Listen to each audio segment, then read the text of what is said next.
Pace a tutti fratelli, oggi è il giorno per lodare il nostro Dio, non perdiamo l'occasione perché Lui è degno di ogni lode. Oggi partiremo col canto No Turning Back che abbiamo cantato qualche domenica fa, quindi non torniamo indietro e continuiamo a seguire il nostro Dio.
Rispondo adesso, non aspetterò, non ho futuro senza te, no turning back. Oh, oh, oh, oh, oh. Io non mi tiro indietro, io non mi guardo indietro, solo te io seguirò, no turning back. Oh, oh, oh, oh. Non mi tiro indietro, io non mi guardo indietro, solo te io seguirò, non turning back.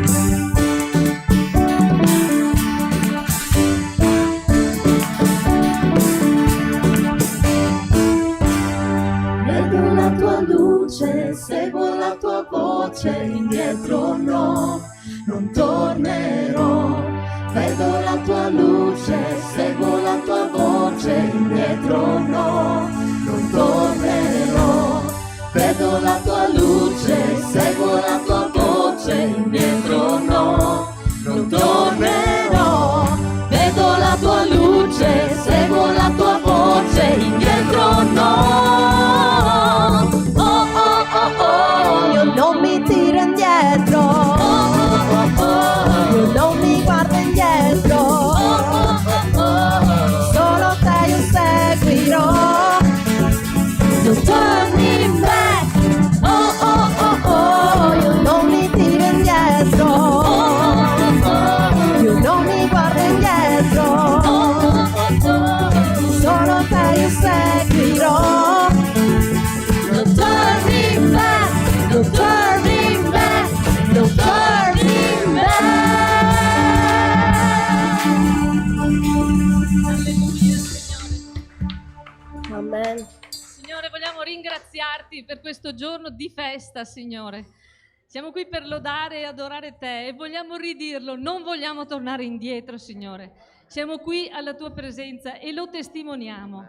Signore, tu sai lenire quello che non va nei nostri cuori, Signore, sai avvicinarci a te anche quando per noi è difficile, Signore. Oggi, questa mattina, Signore, chi ti cerca, che possa trovarti. Grazie, grazie di questi momenti che possiamo passare insieme. Grazie, Padre, nel nome di Gesù.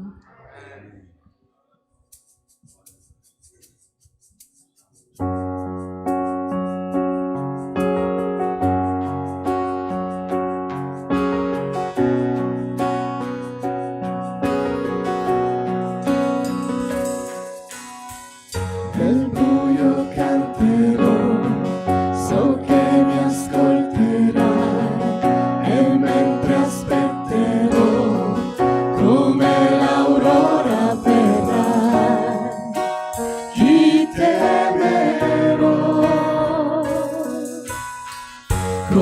coi nemici miei, combatti al posto mio, nelle battaglie sei il solo scudo ed io chi temerò?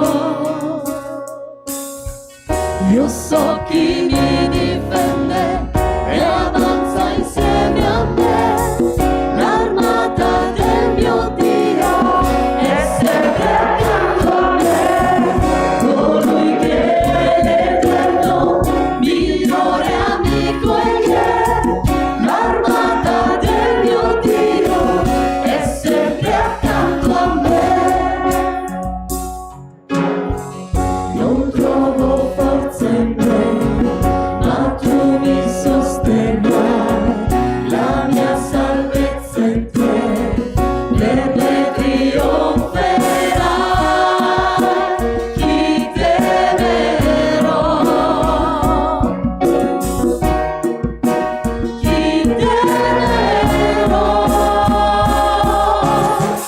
Io so chi mi difende e avanza insieme a me, l'armata del mio Dio è sempre accanto a me, colui che è l'Eterno, migliore amico egli è, l'armata del mio Dio è sempre accanto a me. Nessuna arma contro me potrà resistere a te. Ricorderò le promesse tue, sei fedele,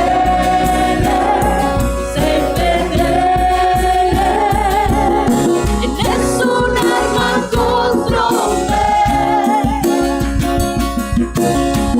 potrà resistere a te. Ricorderò le promesse tue, sei fedele, sei fedele, sei fedele.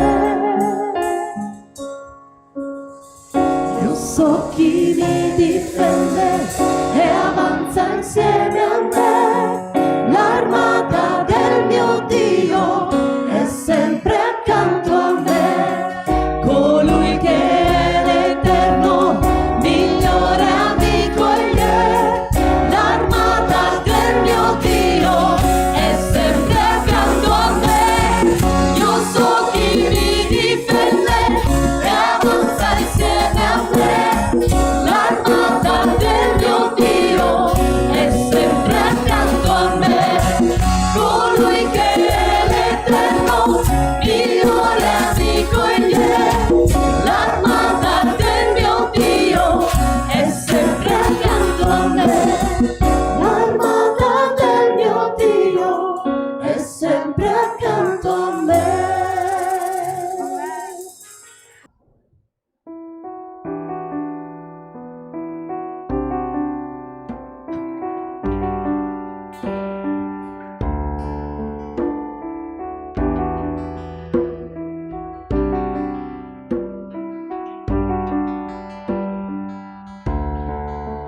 Noi siamo qui assetati di te, vieni oh Dio, riempi il vuoto che c'è, voglio solo sentire il potere, il tuo potere.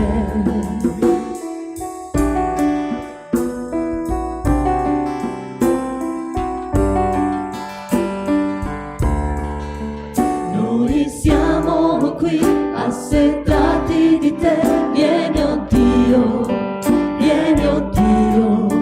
riempi il vuoto che c'è, voglio solo sentire il potere, il tuo potere. Vieni Spirito di Dio, il mio cuore, il tuo altare, voglio udire il suono del cielo, la tua gloria contemplare.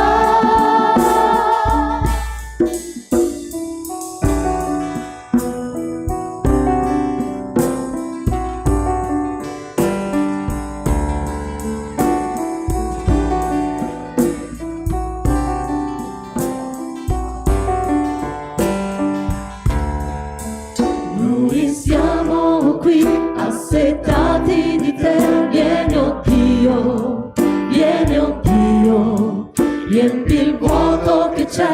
Voglio solo sentire il potere, il tuo potere. Vieni Spirito di Dio, il mio cuore è il tuo altare. Voglio udire il suono del cielo, la tua gloria contemplare. Vieni Spirito di Dio, il mio cuore è il tuo altare. Voglio udire il suono del cielo, la tua gloria contemplare. Ti diamo gloria, ti diamo onore, tuo il potere per sempre amen. Ti diamo gloria, ti diamo onore, tuo il potere per sempre amen. Ti diamo gloria, ti diamo onore, tuo il potere per sempre amen. Ti diamo gloria, ti diamo onore, tuo il potere per sempre amen. Vieni Spirito di Dio, il mio cuore è il tuo altare. Voglio udire il suono del cielo, la tua gloria contemplare. Vieni Spirito di Dio, il mio cuore è il tuo altare. Voglio udire il suono del cielo, la tua gloria contemplare.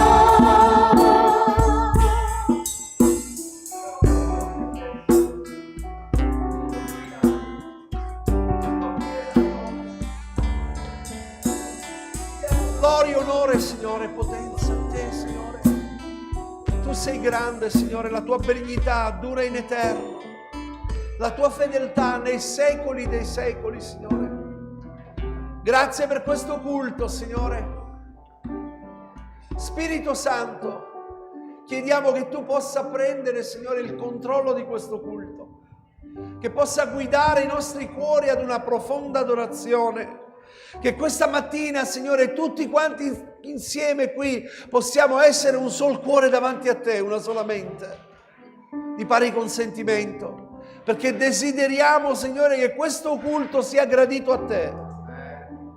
E chiediamo, Signore, che il tuo Santo Spirito possa questa mattina in maniera realmente così tangibile operare in mezzo a noi con segni, miracoli e prodigi. Perché tu sei lo stesso ieri, oggi e in eterno, Signore. La tua mano non si è riaccorciata. Signore, questa mattina se c'è qualcuno in mezzo a noi che è venuto per incontrarsi con te, per ricevere una guarigione, una liberazione, Signore, guarisci, te lo chiediamo nel nome di Gesù. Signore, salva questa mattina. Se c'è chi ancora non ti conosce, ancora deve fare un'esperienza con te, non ti ha ancora incontrato questa mattina, Signore, te lo chiediamo. Incontra quest'anima, abbracciala, Signore. Fagli sentire tutto il tuo amore come hai fatto con ognuno di noi, Signore. Ci hai fatto sentire il tuo amore, quell'amore che è qualcosa che supera ogni intelligenza, Signore. Questa mattina noi riconosciamo, Signore, che siamo qui per grazia. E che per grazia noi riceviamo ogni cosa questa mattina, non è per meriti, Signore. Questa mattina ti chiediamo, Signore, benedici in qualunque luogo, in qualunque posto. Si sta lodando, benedicendo il tuo nome. Le chiese che sono intorno a noi, Signore, dove viene predicata la tua parola, che il tuo Spirito scende con potenza per salvare. Usati, Signore, dei tuoi servi. Grazie, Padre, per quello che tu farai, per quello che noi vedremo questa mattina. Grazie per la tua preziosa parola. che è il pane per la nostra vita. Grazie per quanti sono in collegamenti, per quanti non sono potuti essere qui, per quelli che sono nel letto di infermità. Stendi la tua mano di guarigione, Padre. Te lo chiediamo nel nome di Gesù. Alleluia a te, Signore. Ora shalababasaya.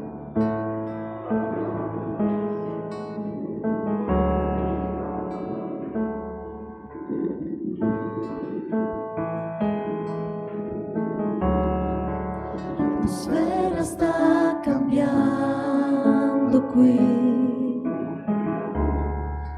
il tuo spirito è presente, è evidente il tuo potere, il tuo spirito è presente qui. L'atmosfera sta cambiando qui, il tuo spirito è presente,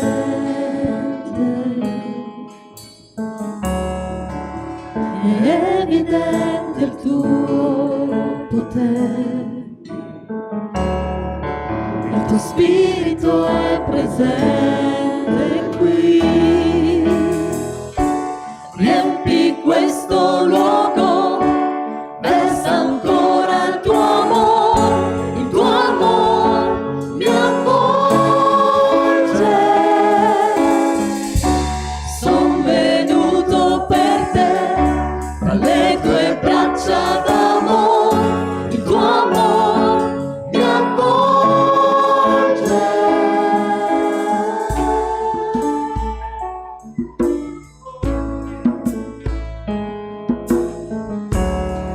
L'atmosfera sta cambiando qui,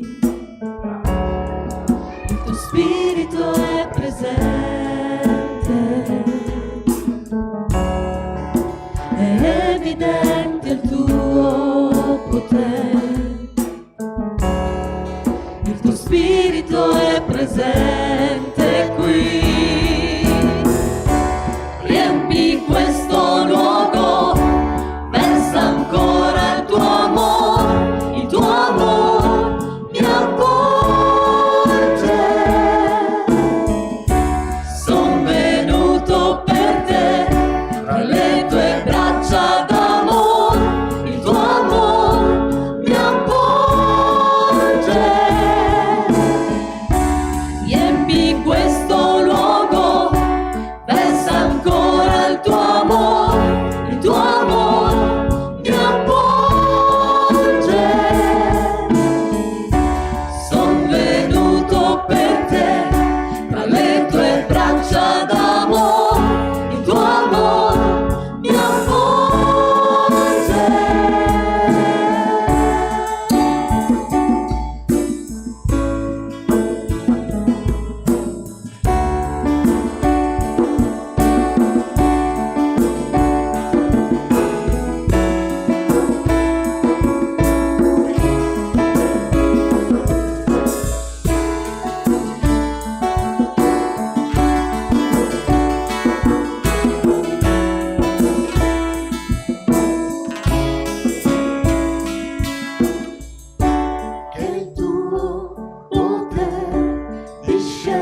braccia d'amore, il tuo amore mi avvolge. Riempi questo luogo, versa ancora il tuo amore mi avvolge. Son venuto per te, tra le tue braccia d'amore, il tuo amore mi avvolge. Riempi questo luogo, versa ancora il tuo amore mi avvolge. Son venuto per te, tra le tue braccia d'amore, il tuo amore mi avvolge.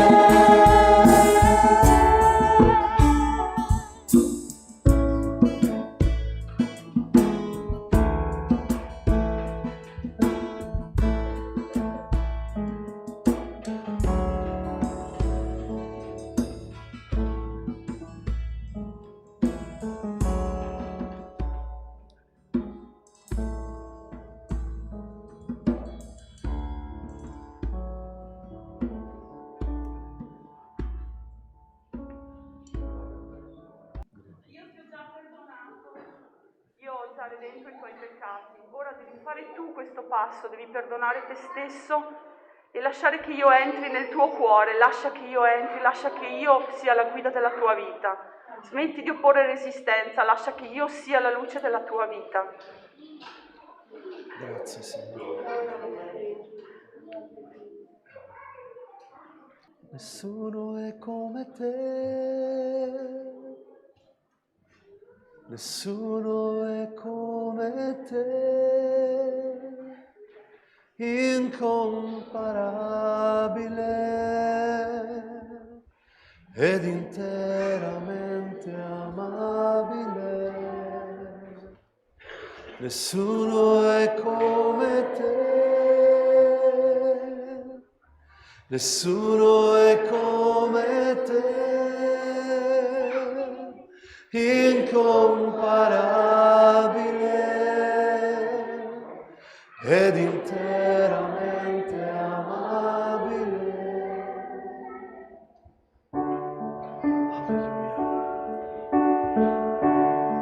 Nessuno è come te, Oh, alleluia. nessuno è come te, Incomparabile.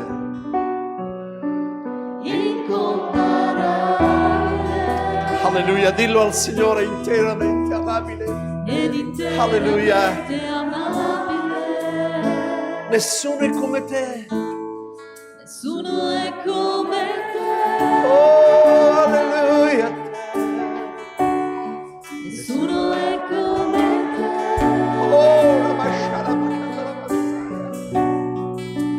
incomparabile ed interamente amabile. Io mi prostro innanzi a te. io mi prostro innanzi a te, Io mi prostro innanzi a te. io mi prostro innanzi a te, Per tutto ciò che sei. Per tutto ciò che sei. Io mi arrendo ai piedi tuoi. io mi arrendo ai piedi tuoi, Dillo al Signore, nessuno è come te. io mi Alleluia. prostro innanzi a Gloria a te, Gesù. io mi prostro innanzi a te, tutto ciò che sei, Alleluia. io mi arrendo ai piedi tuoi.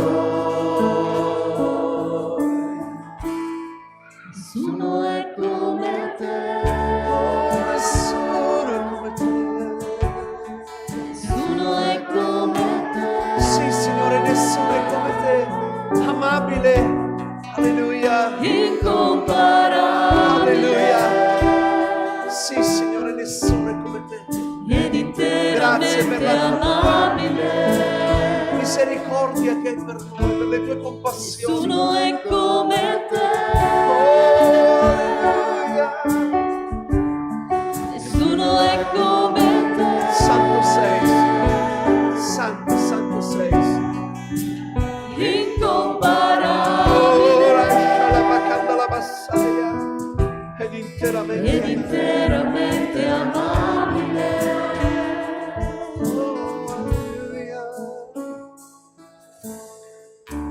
Amen, alleluia. Gloria a Gesù. Conoscete qualcuno che è come il Signore?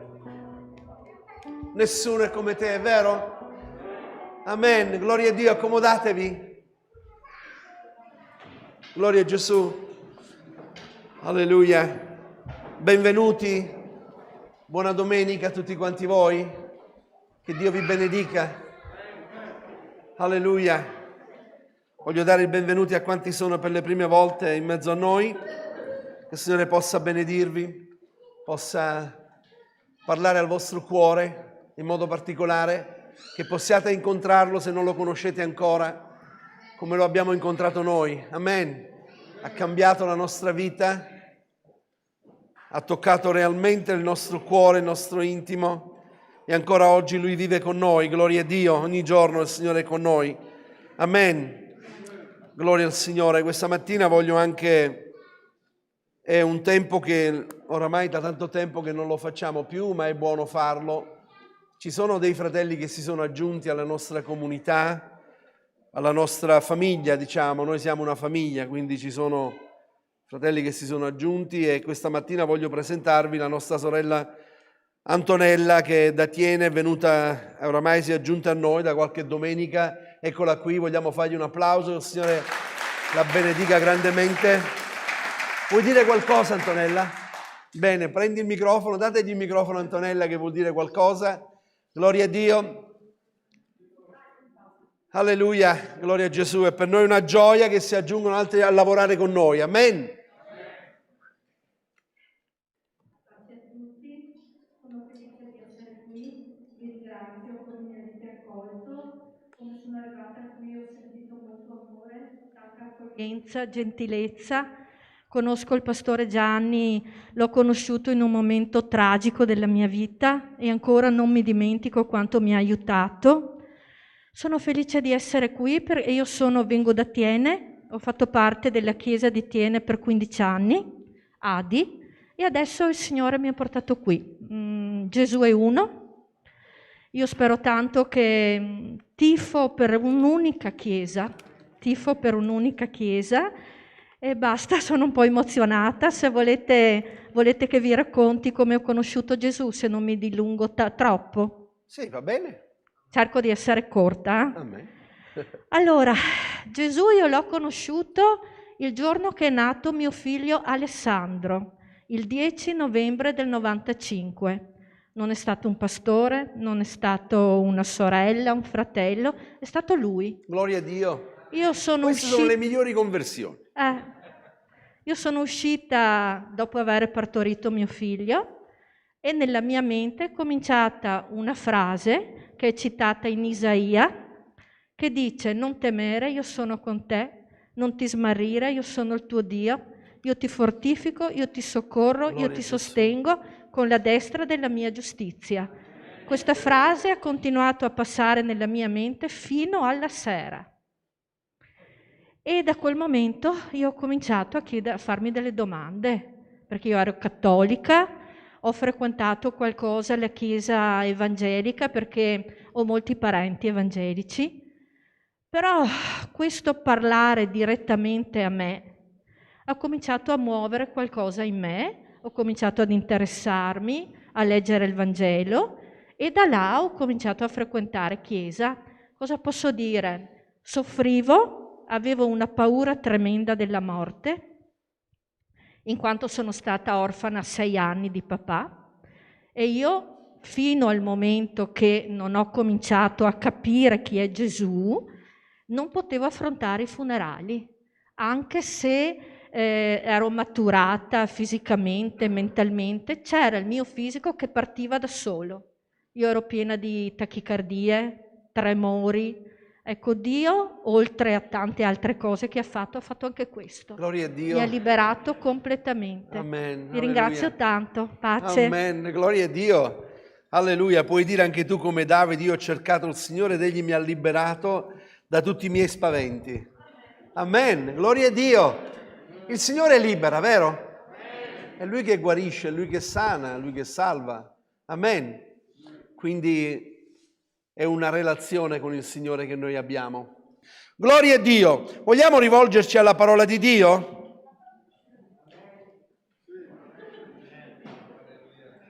Non sono venuto qui per raccontarvi queste cose qua. Vogliamo rivolgerci alla parola di Dio? Guardate che proprio questa mattina scrivevo al mio amico fratello in Cristo Michele Mango, perché lui ha fatto un articolo, ho detto: Michele, guarda che adesso da certi pulpiti purtroppo la parola di Dio non viene più predicata, viene predicata secondo me e secondo te. E non esiste secondo me e secondo te, esiste secondo Giovanni, secondo Epistola di Pietro, secondo mamma, non esiste secondo me. È la parola di Dio che salva, è la parola di Dio che tocca i cuori, è la parola di Dio che trasforma le vite delle persone. Siete d'accordo oppure no? A volte non avrebbe neanche bisogno di avere qualcuno che possa interpretare la parola o, come dire, predicare la parola. A volte anche solo la lettura della parola di Dio porta salvezza. Amen. Perché è parola di Dio. Venite con me in Seconda Re, capitolo 21, leggeremo dal 15 al 18 e dopo leggeremo Seconda Corinzi, capitolo 2, versetto 11. Gloria a Dio, meno male che domani è festa, quindi potete stare qui fino a stasera con me. Quanti amano ascoltare la parola di Dio? Se andate in Neemia, vedete che Neemia, al capitolo 8, dalla mattina, predicato fino alla sera. Bambini, piccoli, tutti quanti. E leggeva solo. E solo la lettura ha toccato i cuori, piangevano. E hanno chiesto perdono al Signore. Amen. Quindi capitolo 21 dal 15. Gloria al nome del Signore. Vado piano per la mia sorella qui che mi deve interpretare. Seconda Re. Oh, scusatemi, Seconda Samuele. Ho detto Seconda Re. Perdonatemi. Seconda Samuele. Non so perché ho preso Seconda Re. Seconda Samuele. Dal 21, capitolo 21, dal 15 al 18. I Filistei mossero di nuovo guerra ad Israele e Davide scese con i suoi servi a combattere contro i Filistei. E Davide si stancò. Ibis Benob, uno dei discendenti dei giganti, che aveva una lancia di peso di 300 sicli di bronzo ed era cinto di una spada nuova, intendeva di uccidere Davide. Ma Abisai, il figlio di Teseriut, venne in aiuto al re, colpì il Filisteo e lo ucciso. Allora gli uomini di Davide gli giurarono: tu non uscirai più con noi a combattere e non spegnerai la lampada di Israele. Or dopo tutto questo ci fu un'altra battaglia con i Filistei a Gad. Allora Sibecai, l'Ushaita, uccise Saf, uno dei discendenti dei giganti. Fin qui la parola di Dio. Poi leggiamo Seconda Corinzi capitolo 2, versetto 11. Solo il versetto 11. La parola di Dio dice così: affinché non siamo sopraffatti, o un'altra traduzione dice raggirati, vero? Avete una traduzione che dice affinché non siamo sopraffatti da Satana, perché noi non ignoriamo le sue macchinazioni. Ok? Perché ho voluto prendere anche questo verso? Perché attraverso la lettura che abbiamo fatto in Seconda Samuele al capitolo 21 c'è un tranello. Adesso lo vedremo insieme. Allora, innanzitutto qui leggiamo che Davide, dice la scrittura, Davide era stanco. Davide si stancò. Ora, Davide, quello che noi conosciamo di Davide, Davide era un combattente. Davide era un uomo forte. Davide, ci dice la scrittura, che prima di attaccare Goliad, quando il re Saul lo convocò, lui gli disse che aveva ucciso un leone, aveva ucciso un orso. Davide aveva una forza non indifferente, aveva una forza del Signore. Quindi Davide, di cui si cantava che Saul aveva ucciso i 1000 e Davide ne aveva ucciso 10.000. Qui stiamo leggendo, e voglio sottolineare, perché la predicazione, il tema che io gli ho dato, riposati. Sei stanco, riposati. Questo è il messaggio della predicazione di questa mattina ed è quello che è stato detto a Davide in poche parole. Davide era stanco. Ora, io credo che la stanchezza fa parte del fisico di tutti quanti noi. C'è una stanchezza fisica che coglie a tutti quanti noi, chi più, chi di meno, ma la stanchezza fisica passa. La stanchezza fisica dopo un po' che magari ti sei riposato, chi di più, chi di meno, chi ha bisogno di più giorni, chi meno giorni, ma la stanchezza fisica passa. La stanchezza fisica è quella che poi una volta che recuperiamo le forze ci passa. La parola di Dio dice che anche, voglio sottolineare, che dice che anche Dio, il creatore del cielo e della terra, al settimo giorno, la parola di Dio dice che si riposò. È sbagliato. Il termine è sbagliato. Se voi andate dall'originale, dall'ebraico originale, dice Dio cessò. Perché Dio non si può stancare. Dio non si stanca. Ma prendiamola anche che Dio si riposò. Ma la scrittura dice cessò.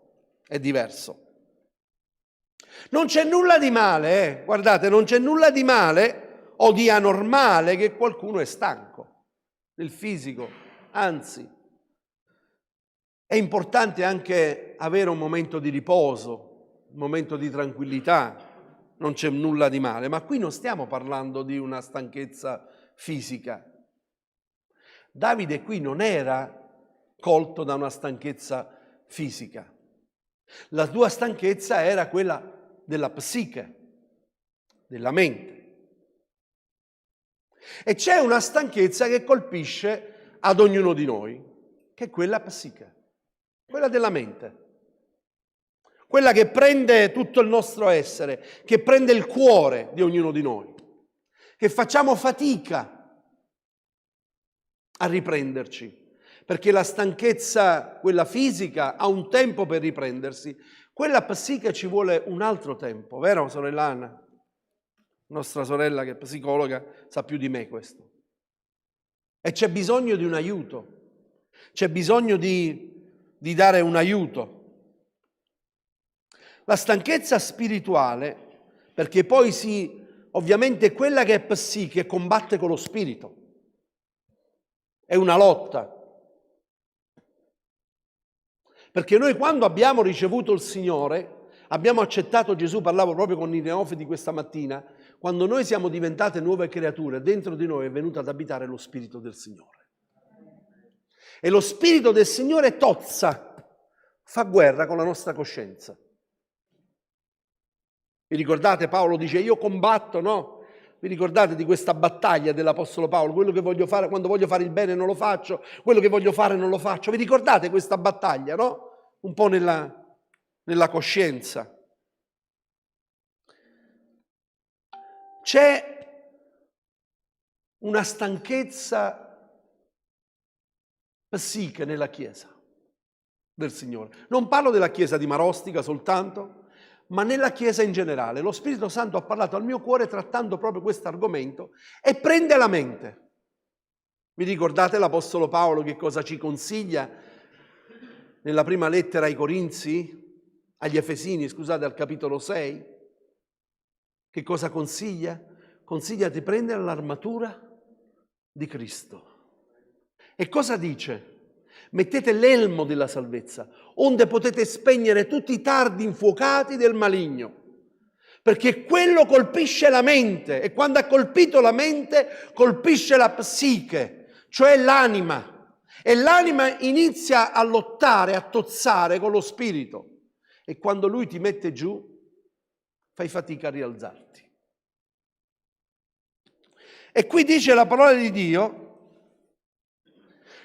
che la stanchezza spirituale è molto pericoloso. Gesù disse ai suoi nell'orto del Getsemani: pregate affinché non cadiate in tentazione. Erano oppressi di una stanchezza nella psiche, nell'anima. E quindi che cosa fa la stanchezza nell'anima? Ti fa addormentare, ti addormenti e ti addormenti spiritualmente. Perché questo è l'obiettivo del nostro avversario, è quello di farti dormire, stancarti. È importante vedere che come Abisai venne subito in aiuto al suo re, che stava per perdere la vita, e quindi lui lo difese. Abisai subito capì che Davide era preso da questa tristezza, da questa stanchezza nella psiche, e lo difende e quindi lo aiuta. Ed è bello avere vicino chi si accorge della tua stanchezza. Ed è bello avere nella Chiesa chi ti sta vicino, che vede che tu sei stanco, magari nella mente, nello spirito, e ti viene in aiuto, ti difende, e soprattutto ricorda che sei una lampada nella Chiesa del Signore. Perché è questo quello che lui gli dice, che non si spenga la lampada nel popolo di Dio. È importante ed è bello avere nella Chiesa del Signore un fratello, una sorella, se non uno, almeno se non tutta la comunità, ma avere dei fratelli che ti guardano, ti osservano e non ti giudicano, ma ti sono vicini quando tu sei stanco. Perché la stanchezza viene a tutti. E Mosè, quando era stanco, Dio gli mise degli uomini che gli tenevano le braccia alzate. E quando lui aveva le braccia alzate vinceva le battaglie. Pensate, cosa dovevano fare quelli? Dovevano semplicemente tenere le braccia alzate di Mosè, perché Mosè era quello che era in comunione con Dio per vincere le battaglie. E dovevano tenere le braccia alzate. Grazie per le vostre preghiere per me, che tenete le mie braccia alzate davanti al Signore. Grazie per le preghiere per qualche fratello, per qualche sorella, che magari voi state facendo, che lo Spirito Santo vi ha messo davanti, e voi non gliel'avete mai detto, ma state pregando per quella persona. Questo è il corpo di Cristo. Perché il corpo di Cristo non può rimanere indifferente, ma si guarda attorno, si guarda intorno. Ed è bello ricevere una telefonata di un fratello, una telefonata di una sorella, una telefonata che ti dice: sto pregando per te. È vero o non è vero? È bellissimo. E qui noi vediamo che uno dei discendenti dei Filistei, che era un gigante di Rafa, venne ad attaccare con una lancia di bronzo del peso di 300 sicli, che portava un'armatura nuova, e manifestò il proposito di uccidere Davide. Ecco un altro gigante che si presenta, perché quando l'avversario vede la tua stanchezza, appena ti vede stanco, viene subito ad attaccarti. Subito ad attaccarti. E cosa usa? Usa la stessa lancia che aveva Davide, lo stesso sistema, la stessa lancia. Se voi vedete la lancia che aveva, Golia, era la stessa, lo stesso peso, la stessa grandezza, che attaccò Davide. Ma Davide lo vinse. E lui usa le stesse strategie. Appena ti vede debole, appena inizi a vedere che noi stiamo iniziando ad avere una stanchezza, non parlo del fisico, ma nella psiche, lui esce fuori e inizia ad attaccare e ti attacca nei punti deboli. Nel libro di Ester si parla di Aman. Quanti conoscono il libro di Ester? Quanti hanno letto il libro di Ester? Gloria a Dio. Per coloro che non lo conoscete, andatelo a leggere. Mi sapete dire perché Aman aveva l'intenzione di uccidere tutti i giudei.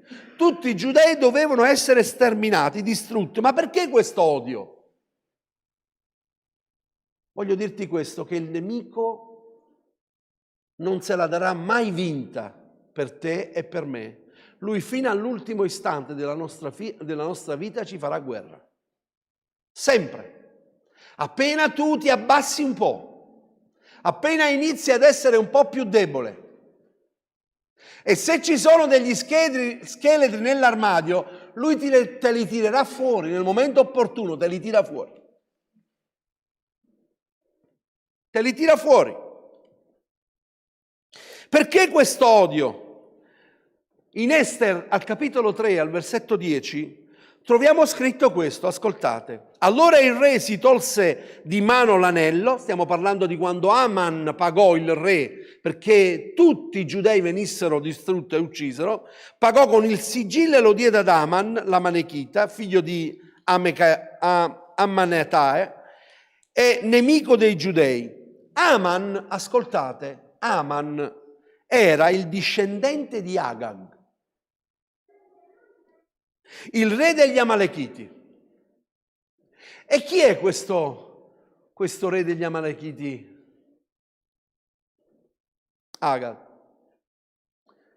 Era quello che Saul risparmiò quando Dio gli disse che doveva distruggere tutta quella popolazione. E lui lo risparmiò e se lo portò. Vi ricordate? Questo era uno dei suoi discendenti. E quindi che cosa voleva lui? Non se l'era mai tolto dalla testa. Il suo desiderio era quello di distruggere, dopo anni e anni di questa battaglia, che furono sterminati, quello di distruggere il popolo di Dio. Lui non si dimenticherà mai, il nemico, delle tue vittorie. Non si dimenticherà mai dei tuoi successi. Fino all'ultimo istante lui cercherà in qualche modo di farti guerra. E allora che cosa voglio dirvi questa mattina? Voglio dirvi attenzione alla stanchezza della psiche.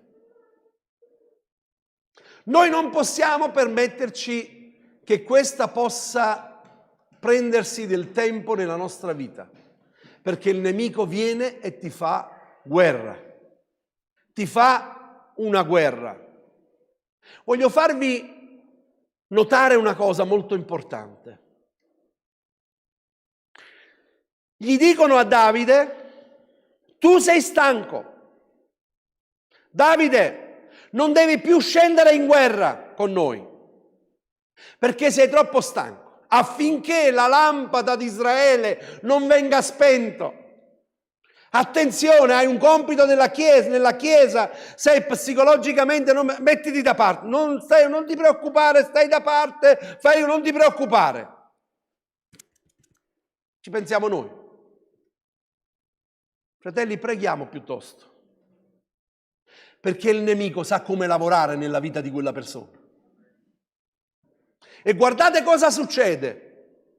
Lui ascolta Davide. Davide gli dà ascolto. E dov'è Davide mentre gli altri sono in guerra? È sopra una terrazza. Vi dice niente questa terrazza?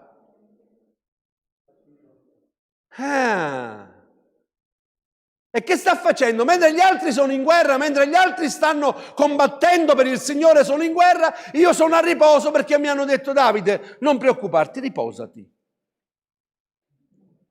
E il nemico cosa fa? Gli fa vedere una bella ragazza.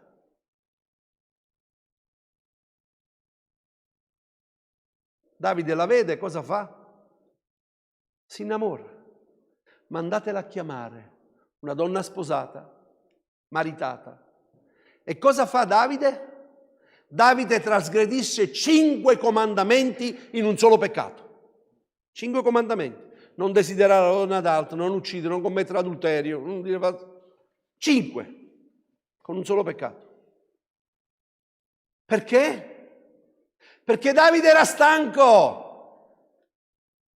Perché Davide doveva stare lì ad aspettare. Fratelli, io quello che non comprendo, perdonatemi, sono i credenti, che tale si chiamano credenti, che però sono lì ad osservare, a vedere come va la Chiesa, quello che si fa, come state andando, cosa fate. Quando Dio mi ha salvato, mi ha chiamato ad essere un soldato di Cristo, un combattente di Cristo. Quando noi diciamo non sono più io che vivo, ma è Cristo che vive in me, questo deve essere una realtà nella mia vita. Deve essere una verità.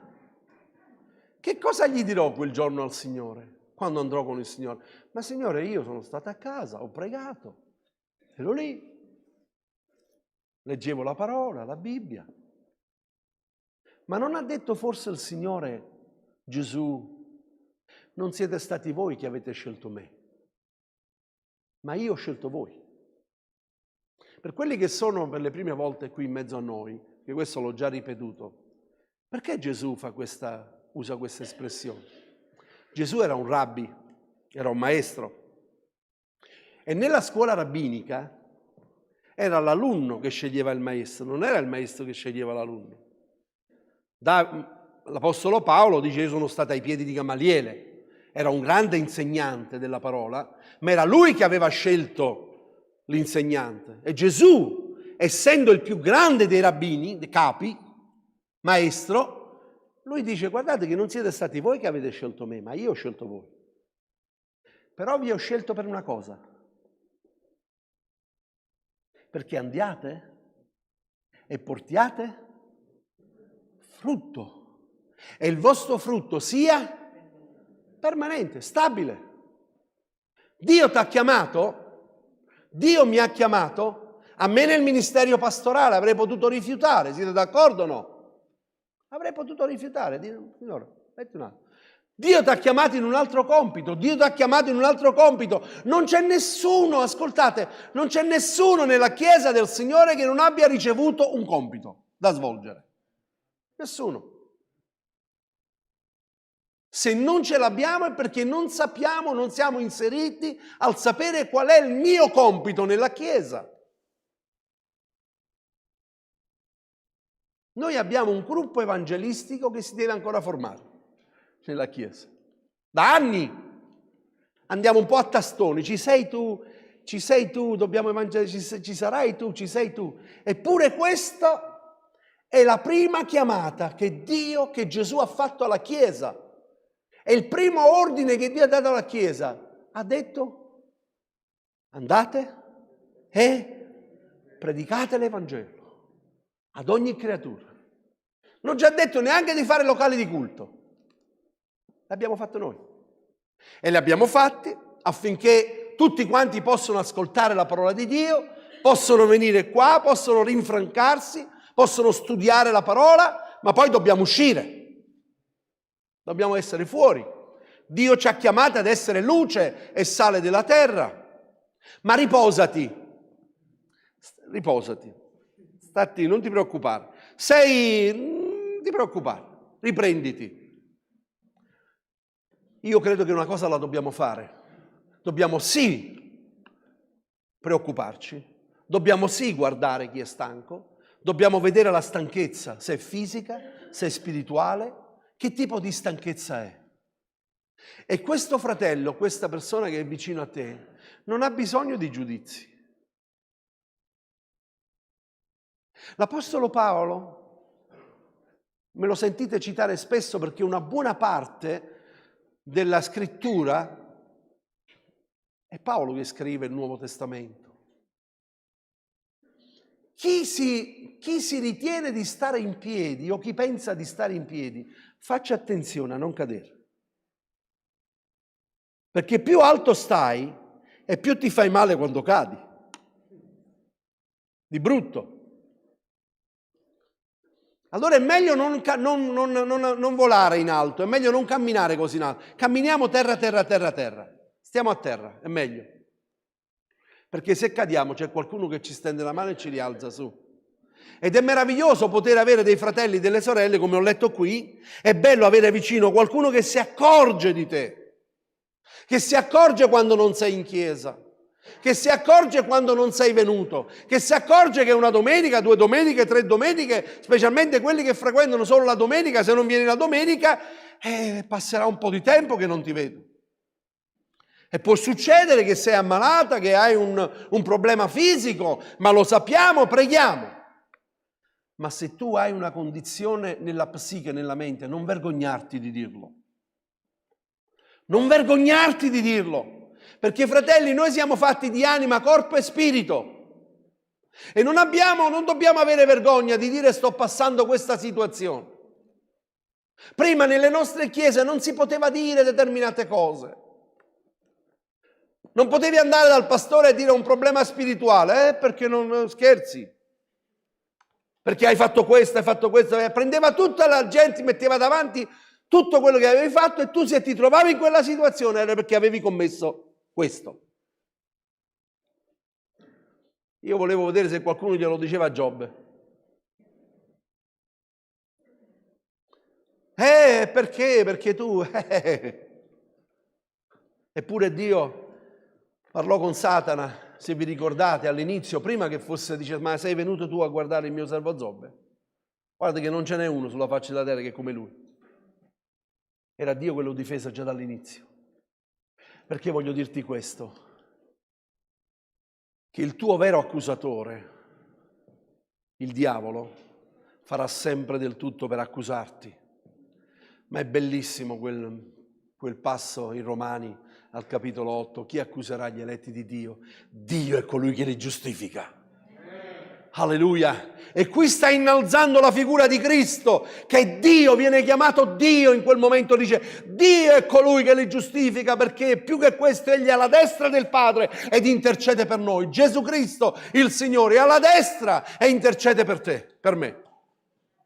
Ha interceduto prima che Pietro venisse meno. Pietro, io ho pregato per te affinché la tua fede non venisse meno. E gli accusatori, a volte, purtroppo, non lo troviamo soltanto nel diavolo, ma anche nella Chiesa del Signore. Ci sono quelli che sono pronti a puntare il dito e a far vedere. Io voglio ringraziare il Signore per quanti nella mia vita, nella mia esperienza spirituale mi hanno rialzato senza accusarmi di niente. Vi posso garantire che peccati ne ho fatti. Ma mi hanno abbracciato, mi hanno tirato su. Sono stati i più grandi insegnanti di scuola biblica che abbia mai potuto avere. Perché una cosa è dire, una cosa è fare. Una cosa è dire, ma sai, è scritto, è l'amore, perché io ho sempre detto che l'amore non si predica, l'amore si pratica. Va praticato l'amore. Un figlio lo sa quando un genitore lo ama. Non va detto ti amo, ma va fatto. È differente. E qui noi abbiamo letto qui che Davide era stanco.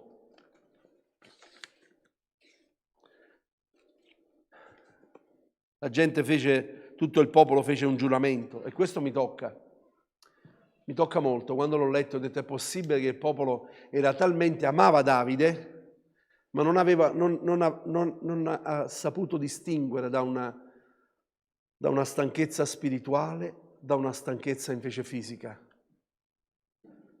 Tu non uscirai più con noi a combattere ed evitare che si spegne la lampada di Israele.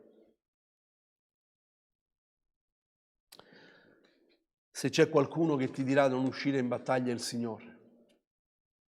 Se c'è qualcuno che vuole che tu rimani a casa e il Signore te lo dice e rimani lì a casa, ma è Lui che te lo dice. Nel momento in cui prendi questa decisione, prega al Signore. Signore, metti qui il mio posto. Signore, che cosa mi sta succedendo? Davide era stanco e la sua stanchezza lo portò ad un peccato, perché il nemico sa uscire fuori nel momento opportuno. La parola di Dio ci dice questo in 1 Samuele capitolo 30, il versetto 6. Guardate Davide in altra occasione, che cosa ci dice la parola di Dio. Davide fu grandemente angosciato perché la gente parlava di lapidarlo, avendo tutti l'animo amareggiato, ciascuno a motivo dei suoi figli e delle sue figlie, ma Davide si fortificò nel Signore. Davide si fortificò nel Signore. E quando noi ci fortifichiamo nel Signore, il Signore ci spinge ad andare in guerra.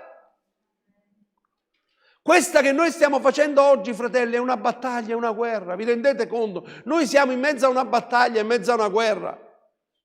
Ma non sto parlando di quella che sta affrontando la nazione ucraina, i russi, non sto parlando di quella guerra. Sto parlando di una guerra spirituale, perché Satana sta ottenebrando le menti delle persone. Gli inquieta paura del futuro, del domani. Ma noi siamo la Chiesa di Gesù Cristo. Martedì sera, giovedì sera, proprio parlando nello studio, ho detto Dio provvederà. Questi sono i segni e noi dobbiamo guardare i segni, ma non dobbiamo avere paura dei segni, perché noi siamo la Chiesa del Signore. Dio ci ha detto semplicemente guardate, questi sono i segni, ma voi non temete. Non vi preoccupate. Davide si fortificava nel Signore.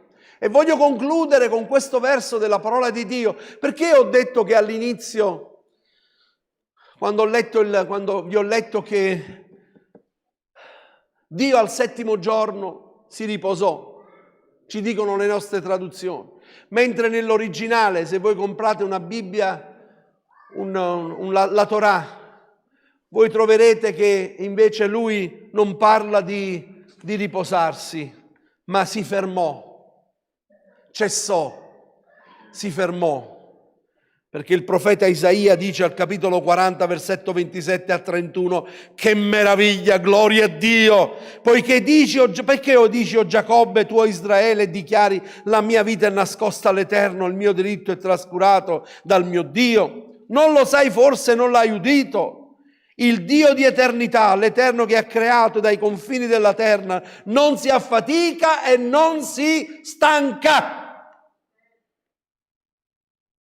Dio non si affatica e non si stanca. E lui dice a Davide che egli è colui che non dorme e non sonnecchia. Non ha bisogno di dormire le nostre 8 ore, 9 ore, che quando tu non dormi 8 ore la mattina sei uno zombie. Lui non ha bisogno. Però guardate cosa dice, la sua intelligenza è imprescrutabile. Egli dà forza alleluia! Egli dà forza allo stanco, accresce vigore. Gloria a Dio, allo spossato. I giovani si affaticano e si stancano, i giovani scelti, quelli del mondo, quelli che non conoscono il Signore, sono scelti, ma cadono.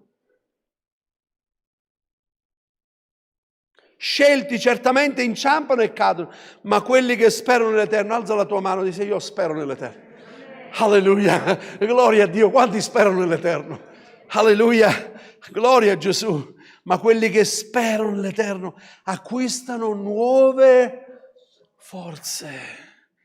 Si innalzano come le aquile, corrono senza stancarti e camminano senza affaticarsi. Sai come vince l'aquila con il serpente? Lo sai come la vince l'aquila con il serpente? Se lui combatte a terra, l'aquila è morta, la uccide il serpente. Ma cosa fa l'aquila? Se la prende e se la porta? E poi la molla. Come puoi vincere tu l'avversario quando sali in alto? Quando prendi il tuo nemico, lo prendi e lo afferri e lo porti davanti al Signore. A dire Signore è qui e lascia che sia il Signore a difenderti. Amen.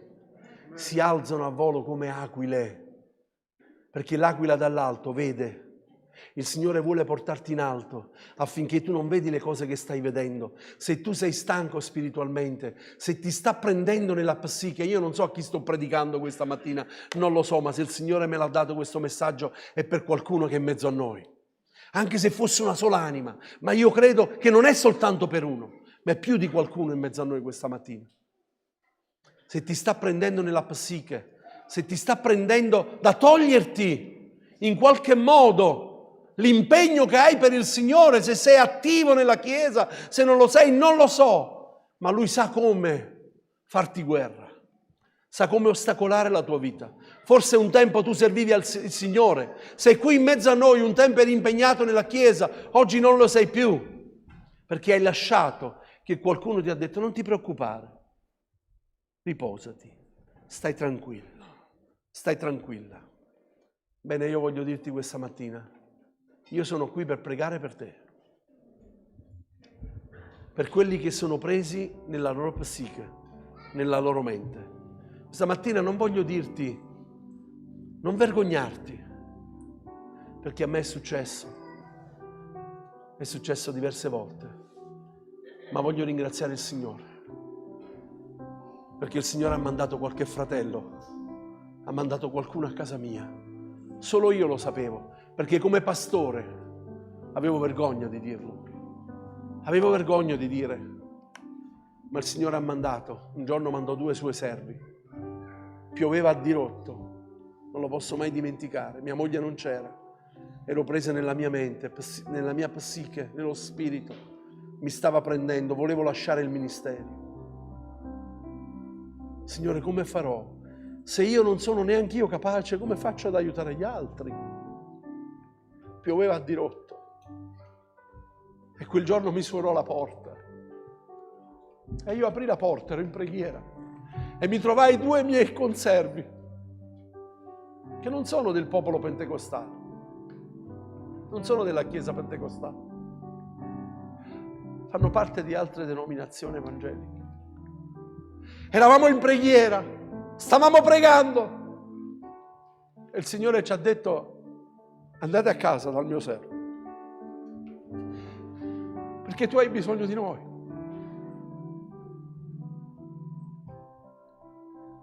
E mi abbracciarono e abbiamo pianto tutta la serata.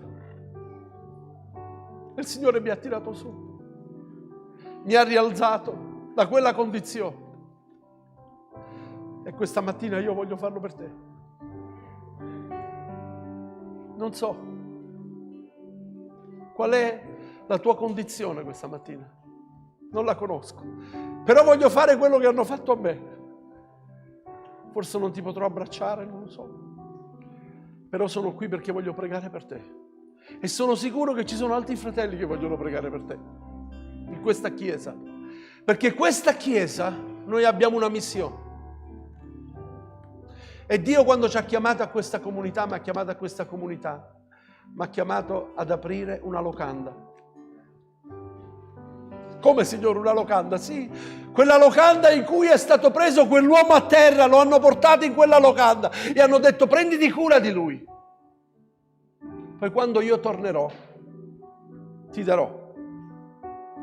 Non ti importa, spendi dell'olio, prendi delle cose, prenditi cura di lui. Gli ha dato dei soldi e poi gli ha detto: se non bastano, quando tornerò ti darò. Dio ci sta benedicendo come Chiesa, non sta facendo mancare nulla e sono convinto che il Signore lo farà ancora.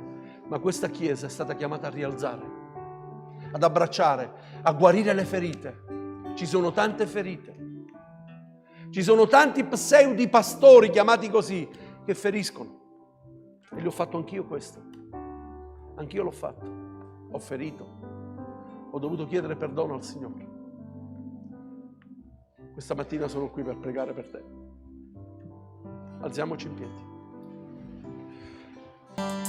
Dove potrei andarmene lontano dal tuo spirito? Conosci a fondo tutte le mie vie, sai quando mi siedo e quando mi alzo.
Possiamo concludere con un canto, la tua fedeltà è grande?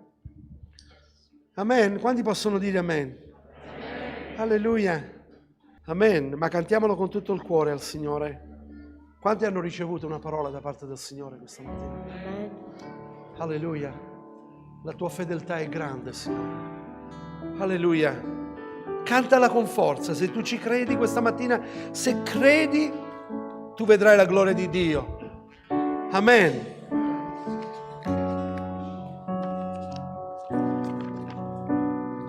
Alleluia.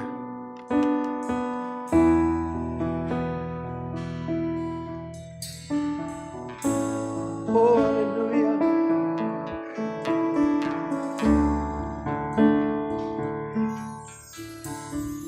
La tua fedeltà è grande, la tua fedeltà È incomparabile. Alleluia. Nessuno è come te. Nessuno è come te, o eterno Dio. Grande la tua fedeltà. Grande è la tua fedeltà. Alleluia. Alza le mani verso il cielo. La tua fedeltà La è tua grande. fedeltà Oh, è grande. La tua fedeltà è incomparabile. oh, nessuno è come te. Nessuno è come te, Oh, eterno Dio. o eterno Dio. Grande la tua fedeltà. Grande è la tua fedeltà. Ora. La tua fedeltà è grande. La tua fedeltà è incomparabile. Nessuno è come te, o eterno è Dio.